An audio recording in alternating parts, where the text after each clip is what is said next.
Apa heran tak dengar siapa orang yang saya ambil video. Apa dia orang suruh ambil saya punya handphone dengan saya pukul saya. Di sakit sini lah dia orang kasih apa sini.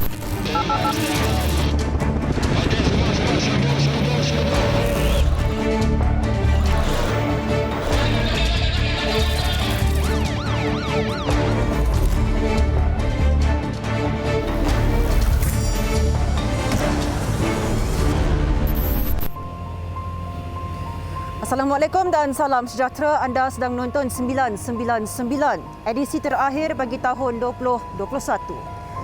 Ketika negara dilanda musibah banjir, ada segelintir penduduk yang mengambil kesempatan memecah masuk kedai untuk mencuri barang-barang yang bukan keperluan asas. Pasukan cantas PDRM ditubuhkan bagi mengesan si panjang tangan, seterusnya mengawal keadaan di lokasi yang terkesan akibat banjir. Wartawan Tu Nizami Hashim bertemu Ketua Polis Daerah Shah Alam, ACP Baharudin Mat Taib bersama pasukan cantasnya memperkasakan operasi di Taman Sri Muda.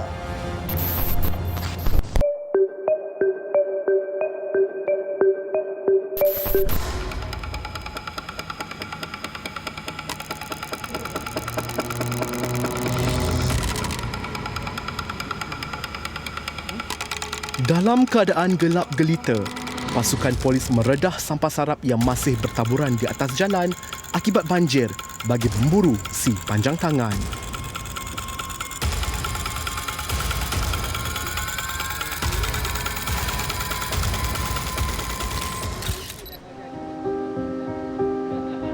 Taman Sri Muda Shah Alam yang dihuni kira-kira 16,000 penduduk antara 210 lokasi terjejas akibat banjir pada 17 Disember lalu.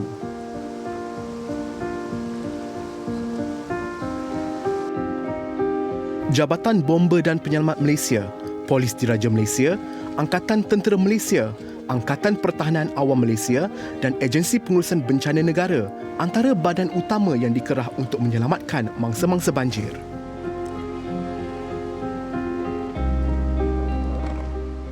Air banjir di kawasan Sri Muda ini pada hari keempat dilaporkan semakin surut. Namun hujan lebat seawal jam 3 pagi pada hari kelima menyebabkan kenaikan sedikit paras air di kawasan ini. Dan setakat hari kelima ini, 10 kematian telah dilaporkan berlaku di kawasan ini. Setakat pagi ini, 48 mangsa dilaporkan terkorban, termasuk 3 kanak-kanak, manakala 5 individu masih dikesan dalam tragedi banjir di Selangor, Pahang dan Kelantan. Ketika negara dilanda musibah banjir, ada segelintir individu yang mengambil kesempatan untuk melakukan jenayah seperti memecah masuk premis dan mencuri barang bukan keperluan asas.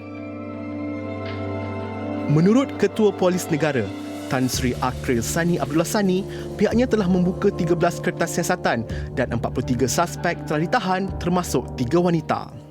Ada yang mengatakan bahawa mereka terdesak dengan bekalan makanan terputus. Ada yang mengatakan bahawa mereka mengambil itu bukan untuk keperluan mereka, bahkan untuk diagih-agihkan kepada orang ramai. Semua pusat-pusat kawalan tempat kejadian ini telah pun disediakan dengan bekalan-bekalan makanan yang mencukupi, yang di mana semua orang boleh datang untuk mengambil bekalan mengikut keperluan masing-masing. Pasukan cantas juga ditubuhkan oleh Tan Sri Akril Sani bagi mengekang kejadian jenayah daripada terus berlaku di 7 negeri yang terjejas akibat banjir.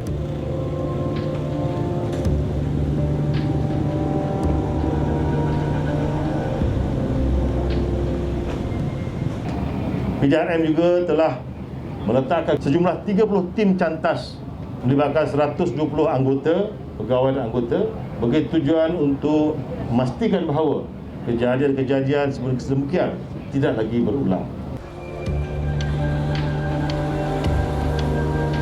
Kedai runcit ini yang telah beroperasi sejak 2 tahun lalu antara yang dipecah masuk ketika air banjir masih diparas dada. Mangga pun tadi pun memang ada kat bawah lagi. Ini pun di kopak. Selain makanan pun hilang. TV pun hilang. Oh ada orang rimbat juga TV, duit semua hilang. Apa nama peti besi yang diikat pun, yang tempat kaunter pun dia orang hilang. Mesin pun hilang. PC pun tinggal satu je tu. Tahu dah kawasan dia? Untuk peti sini. Untuk mesin duit sini pun Kesi-kesi. memang kata duit memang tak tinggal lah. Ini perkara kan? Dalam 8,000 lah. 8,000 juga kan? Lain pula kisah di kedai runcit ini apabila pekerjanya yang berusia 26 tahun turut dipukul oleh sekumpulan pencuri gara-gara menghalang mereka daripada terus memasuki permis.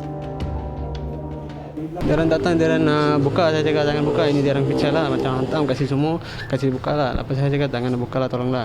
Lepas dia orang tak dengar, saya ambil video. Lepas dia orang suruh ambil saya punya handphone, dengan saya pukul saya. Di sakit sini lah, dia orang kasih sini. Selain itu, jenayah curi dan pecah kenderaan juga dikatakan berlaku seperti yang menimpa pesara berusia 63 tahun ini.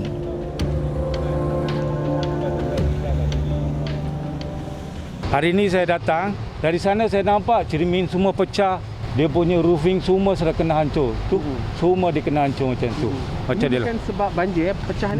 Bukan. Mesti ini orang mesti ada buat benda dia kasih pukulkan atas kereta saya.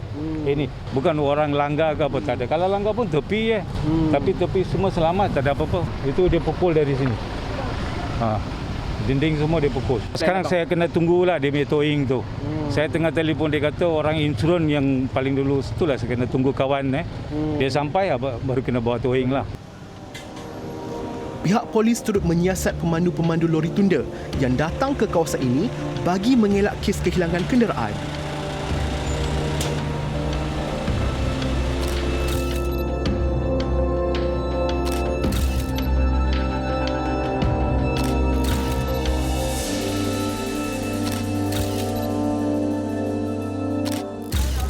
Susulan kes yang tular itu, seorang pemandu lori tunda telah direman 2 hari kerana cuba mencuri kenderaan di Seksyen 23 Shah Alam.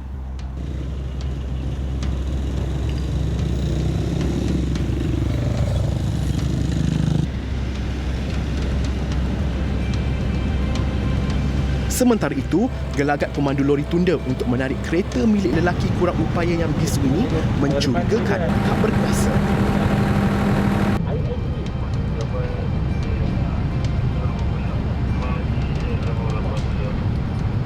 Macam mana you boleh nak tahu kita ni? Owner contact dari call pun ada.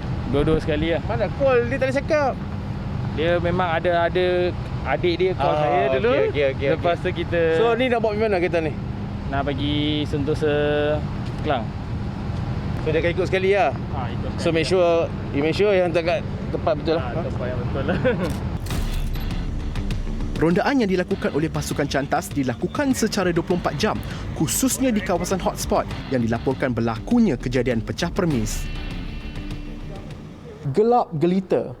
Beginilah keadaan dan suasana pada waktu malam di beberapa kawasan rumah kedai di Taman Sri Muda ini kerana masih belum mendapat bekalan elektrik dan pasukan cantas mempergiatkan dan memperkasakan operasi dan pemantauan khususnya di kawasan ini kerana ia menjadi tumpuan si panjang tangan untuk mengambil barang yang bukan keperluan asas seperti barang elektronik dan juga minuman keras. Dan setakat ini 4 laporan polis mengenai pecah kedai telah diterima oleh pihak IPD Shah Alam. Turut turun padang menyertai operasi dan rondaan jam 9 malam ini ialah Ketua Polis Daerah Shah Alam ACP Baharudin Mat Taib.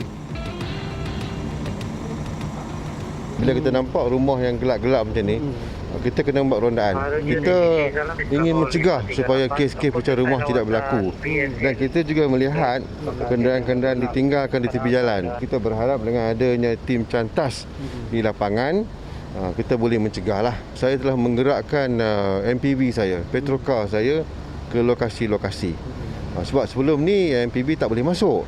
So hari ni bila keadaan jalan raya dah kering, so MPV dah mula masuk. Shift saya ada 2 MPV untuk membuat rondaan cegah jenayah khususnya di kawasan yang terbabit dalam banjir baru-baru ini. Lokasi rondaan turut tertumpu di kawasan perumahan yang merangkumi lebih 4,000 buah kediaman di Taman Sri Muda. Sebagai neighbor, kita sama-sama lah menjaga keselamatan rumah-rumah neighbor kita lah. Kalau ada rumah-rumah nanti yang ditinggalkan sebab masa-masa masih ada lagi di PPS. Dan ada yang setengah tu pergi tidur rumah family members, rumah keluarga lain.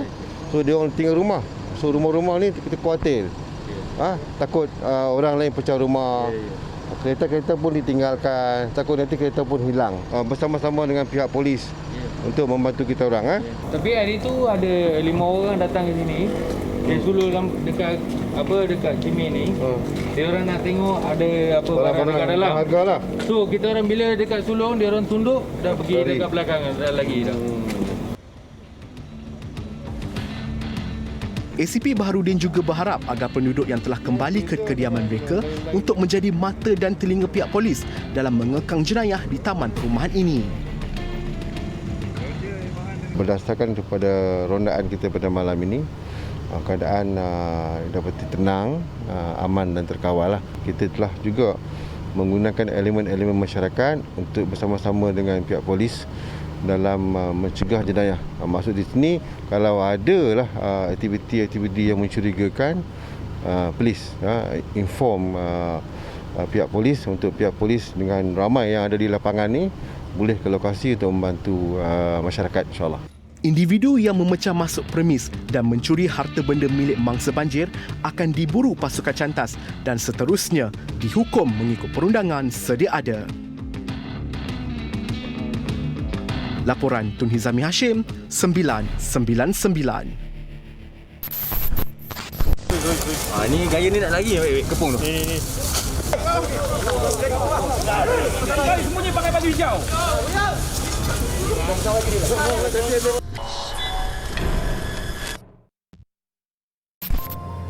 Seramai 1,600 kaki tangan Jabatan Imigresen Malaysia dijangkiti wabak COVID-19 ketika bertugas, manakala lebih 5,000 kaki tangan lagi terpaksa melalui proses kuarantin. Wartawan Syahirah Azhar menyelami cabaran yang dilalui oleh Jabatan Imigresen sepanjang tahun 2021.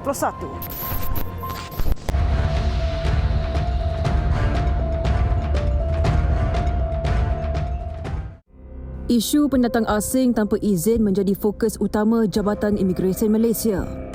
Dikala wabak COVID-19 sedang memuncak pada tahun 2021, penguatkuasaan berkaitan pendatang asing tanpa izin terus dipergiatkan. Walaupun begitu, cabaran dan dugaan yang getir tetap dilalui seluruh kaki tangan imigresen yang bertugas. Ketua Pengarah Jabatan Imigresen Malaysia, Datuk Seri Indra Khairul Zaimi Daud, sentiasa memastikan setiap kaki tangan di bawah seliaannya menjalankan tugas. Dia kata tadi, dia ada daripada 1 sampai 50. Jadi kita... Ni gaya ni nak lari kepung tu. Semuanya pakai baju hijau.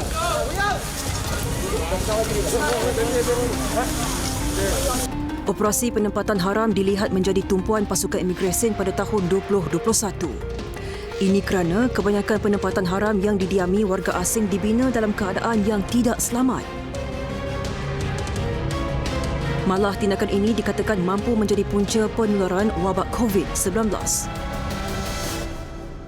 Fokus diberikan kepada penempatan-penempatan haram yang tidak sah ini, khususnya penempatan pekerja asing itu sendiri. Ini kerana tempat-tempat ini menjadi tempat yang berpotensi untuk menyebarkan COVID-19. Tempat kotor tanpa sistem kumbahan dan pembaritan. Kita lihat air mengalir keluar daripada tandas, mengalir ke tempat kediaman.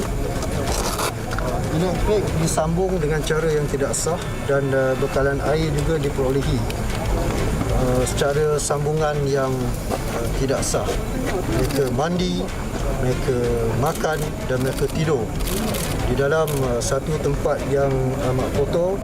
Sepanjang tahun ini, pelaksanaan operasi penguatkuasaan dijalankan mengikut norma baharu. Namun, risiko jangkitan wabak COVID-19 masih pada tahap membimbangkan. Setiap kali operasi dijalankan, segelintir kaki tangan imigresen terpaksa melalui proses kuarantin. Pada tahun ini sahaja, sejumlah 5,855 pegawai dan anggota terpaksa dikuarantinkan gara-gara menjadi kontak kepada pesakit COVID-19. Malah seramai 1,605 anggota didapati positif. Daripada jumlah keseluruhan 14,800 orang anggota imigresen ini, walaupun yang di kuarantin itu cuma 5,855, dia sebenarnya melibatkan pegawai-pegawai lain yang tidak perlu di kuarantin apabila mereka tidak boleh datang bertugas. Dalam keadaan seperti ini, semua pejabat imigresen di seluruh Malaysia, daripada Perlis sehinggalah ke Johor, mereka akan digerakkan untuk bertugas di mana-mana sahaja depo, di mana-mana sahaja pejabat imigresen yang tidak boleh beroperasi kerana pegawainya terpaksa dikuarantin. Walau bagaimanapun, pasukan imigresen Malaysia masih mampu menjalankan operasi berkala sepanjang tahun ini dengan bantuan anggota dari negeri lain.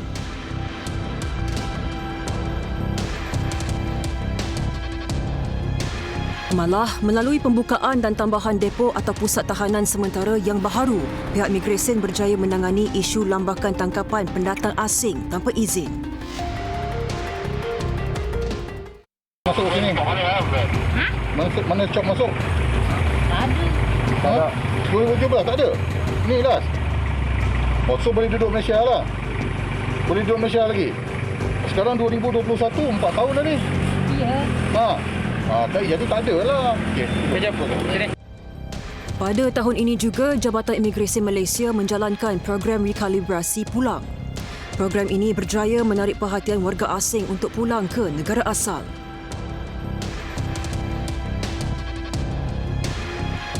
Program ini mendapat sambutan yang begitu baik sekali. Jumlah yang telah mendaftar sekarang ini ialah seramai 183,762 orang dan jumlah parti yang telah pun pulang ke negara asal mereka seramai 155,821 orang.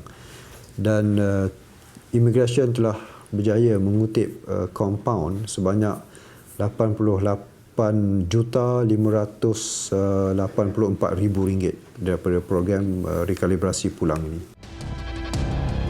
Ketua Pengarah Jabatan Imigresen Malaysia, Datuk Seri Indra Khairuzaimi Daud, turut berpendapat kerjasama yang terjalin antara agensi dan media sedikit sebanyak membantu dalam penyebaran maklumat kepada masyarakat. Bukan ucapan tahniah itu yang dikejar sebenarnya, tetapi penyebaran maklumat itu yang penting untuk menunjukkan bahawa imigresen tidak pernah mengambil mudah terhadap apa jua aduan yang dikemukakan.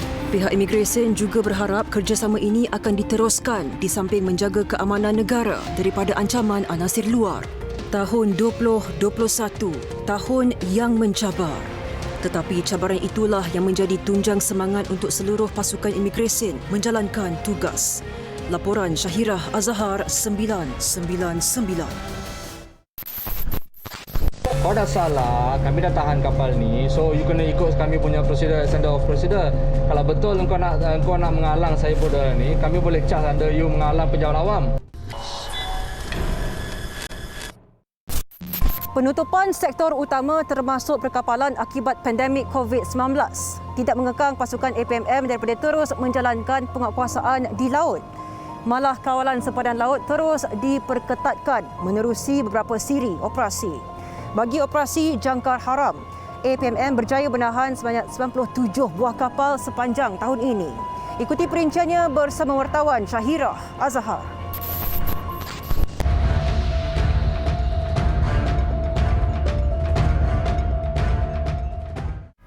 Sepanjang tahun 2021, Agensi Penguatkuasaan Maritim Malaysia APMM terus cekal menjalankan penguatkuasaan demi menjaga keselamatan perairan negara.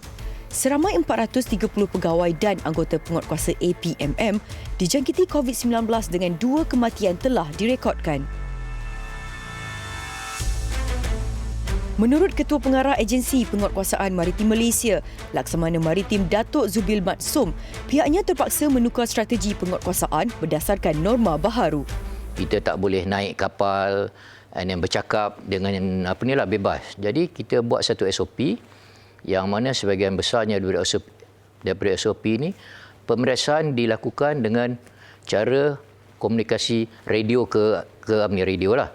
Kita panggil kapal ataupun bot, tanya dia apa yang dia buat. Kalau perlu kita akan minta dia fax dan pemeriksaan dan penguasaan masih perlu diteruskan kecuali apabila melibatkan pencerobohan.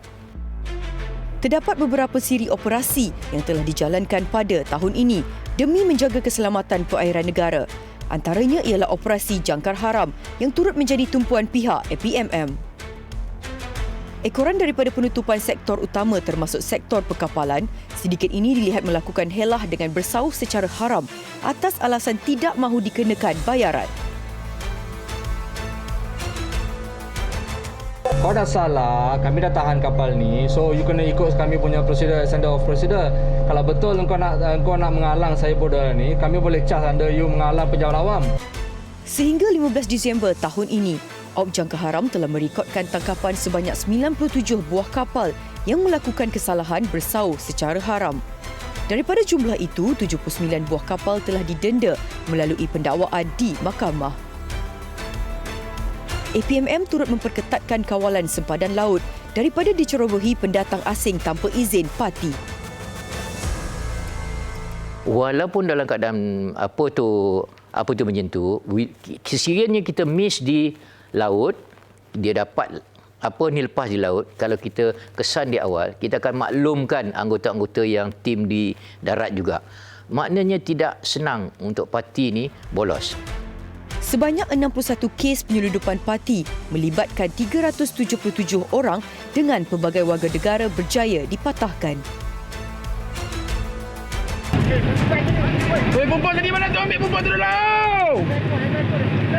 Weh, tagih perempuan tu! Weh, pegang perempuan tu! Kau pegang dia!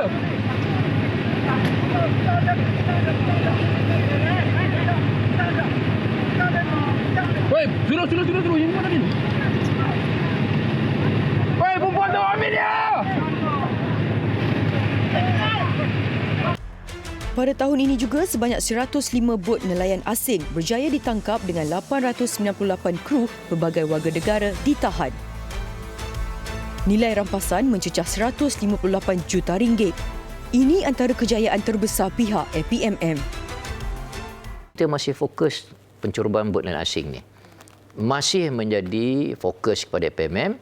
Kita akan teruskan usaha-usaha ni. Kalau kita tengok sampai sekarang ni, dah kurang aduan-aduan yang kita ni lah terima daripada nelayan-nelayan ke apa yang melihat bot nelayan asing ni.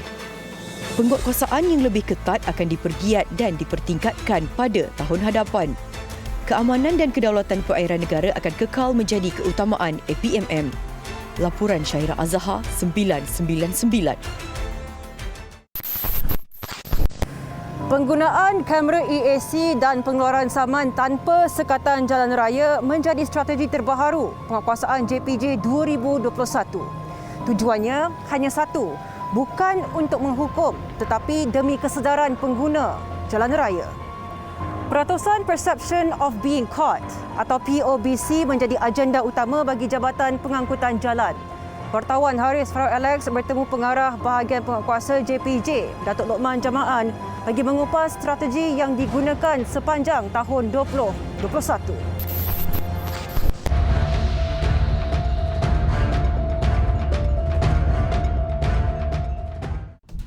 Sepanjang 2021, Jabatan Pengangkutan Jalan JPJ dilihat beberapa kali menukar strategi penguatkuasaan bagi mengimbangi pengajaran dan penguatkuasaan terhadap pengguna jalan raya.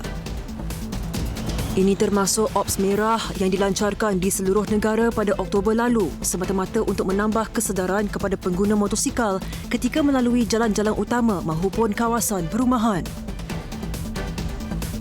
Kenapa tak pakai? Tak ada tuan, memakai sini tak ada. Tak boleh. Atas jalan boleh pakai.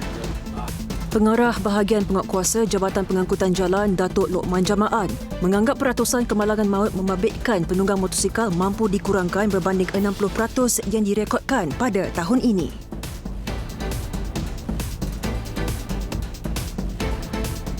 Memang 60% daripada pengguna motosikal ini berisiko untuk menghadapi kemalangan maut. Jadi antara fokus-fokus utama kita adalah mengadakan sekatan-sekatan jalan raya yang lebih kerap, mengadakan advokasi terutamanya di pihak-pihak yang daripada mula, maksudnya di peringkat sekolah pun kita kena approach mereka. Ops Merah yang dilancarkan turut berpandu aduan awam berhubung kesalahan yang dilakukan oleh penunggang motosikal terutamanya yang melibatkan perkhidmatan P-hailing. Apabila mula saja dibenarkan pergerakan secara lebih meluas, maka terdapat juga aktiviti P-hailing yang semakin meningkat. Jadi kami mendapat rungutan pada ramai pengguna-pengguna jalan raya di mana P-hailing ini ataupun pengusaha-pengusaha P-hailing ini banyak melanggar peraturan-peraturan lalu lintas terutamanya yang melibatkan pelanggaran kepada lampu isyarat. Jadi kami panggil sebagai Ops Merah. Operasi khas ini bertujuan memantau tahap pematuhan Undang-Undang Jalan Raya di bawah Akta Pengangkutan Jalan APJ 1987. Pemantauan bukan sahaja dilakukan secara statik di lokasi khas, malah taktik penyamaran turut digunakan oleh anggota JPJ bagi memastikan setiap aduan yang diterima adalah benar.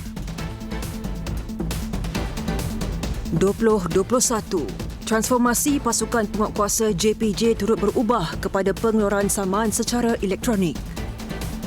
Anggota unit peronda bermotosikal JPJ dilengkapi perakam video berteknologi tinggi atau kamera EAC yang diletakkan di bahagian topi keledar akan merakam pelbagai kesalahan pengguna jalan raya tanpa disedari. Ini Alfa Biru, Beta Alfa Bravo, Beta Alfa Bravo, Alfa Biru. Alfa Biru tidak pakai dengan keledar. Pemandu lelaki. Kenapa kita mulakan dengan EAC ini? Supaya mereka dapat mengesan kesalahan-kesalahan yang dilakukan di kawasan-kawasan yang sukar dilalui oleh kenderaan-kenderaan besar. Maknanya kita akan dapat melaksanakan tindakan-tindakan kita dengan lebih efisien. Di mana kesalahan-kesalahan seperti umpamanya tidak memakai telefon dengan keledar. Umpamanya menggunakan telefon bimbit ketika memandu. Umpamanya tidak mematuhi peraturan memandu kenderaan-kenderaan komersial. Jadi perkara ini dapat kita kesan. 2021 dilihat antara tahun yang mencabar bagi pihak JPJ dalam tugas penguatkuasaan. Penggunaan kamera EAC ini adalah strategi terbaharu JPJ bagi meningkatkan perception of being caught (POBC) di kalangan pemandu pada tahun 2022. Harapan JPJ apabila POBC meningkat, kadar kemalangan maut juga mampu diturunkan. Kita punya diskaun akan tamat pada 31 bulan 12 ini, di mana tuan-tuan semua sekali diberi peluang untuk melunaskan pembayaran saman sehingga 80% diskaun. Jadi selepas 1/1/2022 detik 1 maka penguatkuasaan boleh dilaksanakan kepada tuan-tuan. Jadi tujuan JPJ saya nak negaskan di sini bukan tujuan untuk mengenakan saman dan menyusahkan orang ramai untuk bayar saman, tetapi semata-mata bertujuan untuk menyelamatkan nyawa pemandu-pemandu jalan raya, pengguna-pengguna jalan raya dan pihak ketiga yang mungkin they are innocent people.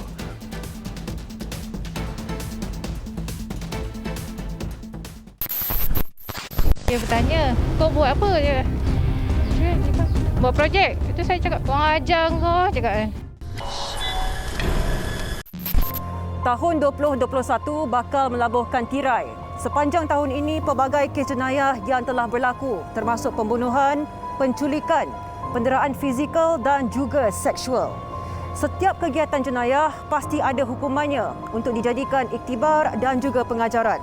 Kami rangkumkan segalanya dalam imbasan kes jenayah 2021.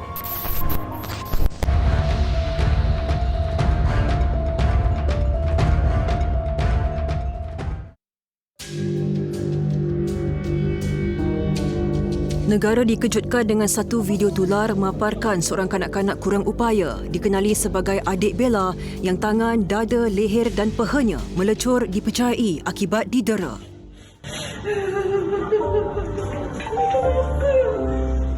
Cakap dengan mami diorang tak ada. Bella kenapa? Ikat. Kena? Ikat. Kena ikat? Bella kena ikat. Siapa ikat Bella? Siapa pukul Bella? Ya Allah anak aku. Siapa pukul Bella?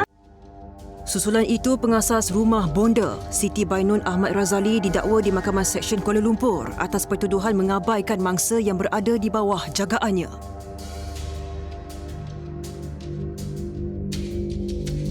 Rumah kebajikannya yang tidak berdaftar di Kuala Lumpur telah disita dan hak penjagaan kelima-lima anak angkatnya juga dilucutkan.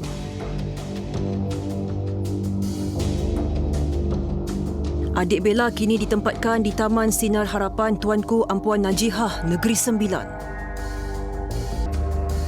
Manakala kesemua anak angkat tertuduh yang lain telah diserahkan kepada Jabatan Kebajikan Masyarakat dan ibu kandung mereka.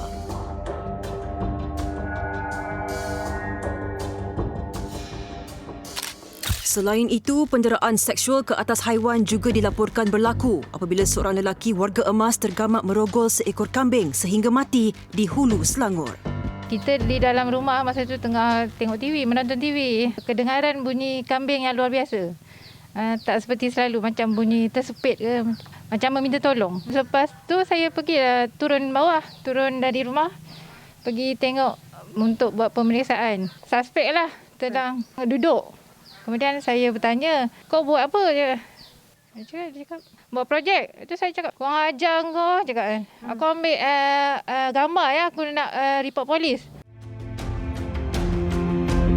Ekoran itu tertuduh Syahri Hassan telah dijatuhi hukuman penjara 6 tahun oleh Mahkamah Seksyen Kuala Kubu Baru. Mahkamah turut memerintahkan tertuduh diletakkan di bawah pengawasan polis selama setahun setelah selesai menjalani hukuman pemenjaraan itu. Pasukan polis Diraja Malaysia bekerjasama dengan agensi penguatkuasa dari Australia dalam memburu seorang pedofilia, Aladin Lanim, yang dilaporkan telah melakukan jenayah seksual terhadap kanak-kanak sejak tahun 2007. Suspek ni dia memang bergerak bersendirian. Dia tidak ada rakan sejenayah dia. Dia bukan bersindiket. Dia cenderung kepada kanak-kanak lelaki yang umur antara 5, 6 hingga 12 tahun. Dia seronok berkongsi dalam kalangan komuniti pedofil ni sebenarnya. Jadi dia berkongsi di dark web macam mana cara dia buat, macam mana keseronokan yang dia dapat apabila dengan kanak-kanak ni macam mana, dengan kanak-kanak yang umur ni macam mana, terutamanya beronani, pegang kemaluan, rakam gambar kemaluan. Jadi kanak-kanak dia tak faham benda tu salah atau tidak. Dia merakam aksi ni dan dia kongsikan di dark web. Tertuduh mengaku bersalah melakukan 18 jenayah seksual terhadap kanak-kanak dan dijatuhi hukuman penjara 48 tahun 6 bulan serta 15 sebatan. Pemergian Pegawai Kadet Laut Universiti Pertahanan Nasional Malaysia, Allahyarham Zulfarhan Osman Zulkarnain pada 1 Jun 2017 terbela apabila 6 tertuduh utama dijatuhi hukuman penjara 18 tahun. Manakala 12 lagi yang bersubahat dalam kejadian itu dipenjara 3 tahun. Pegawai daripada UPN cakap dia mati kebakaran. Kan, tengok muka elok, tak dia buka dia punya selimut tu lah. Itu yang kita dapat tahu kesan-kesan luka. Kan, saya bukan terbakar, maknanya di striker. Isi di badan arwah ni, isi dia dah putih, dah macam masak. Kita harap masyarakat luar sana janganlah ada sifat membuli. Kerana sifat membuli ini adalah merosakkan masyarakat, merosakkan keluarga. Ada kes-kes buli, buatlah laporan kepada pihak berkuasa supaya dapat dicegah lebih awal. Jangan sampai kedah kehilangan nyawa baru nak sedar. Jabatan Peguam Negara mengemukakan rayuan terhadap keputusan Mahkamah Tinggi untuk mengembalikan Seksyen 302 Kanun Keseksaan, iaitu kesalahan membunuh berbanding Seksyen 304(A) Kanun Keseksaan, iaitu kesalahan membunuh tanpa niat terhadap ke-66 tertuduh. Ingat, jenayah membawa padah. Sebarang perkongsian maklumat boleh disalurkan menerusi email dan laman Facebook rasmi 999 seperti tertera. Dengan itu, sekian sahaja daripada kami. Mewakili tim Perbetan 999, saya, Sofia Nur Solihatun, mengucapkan Assalamualaikum dan selamat malam.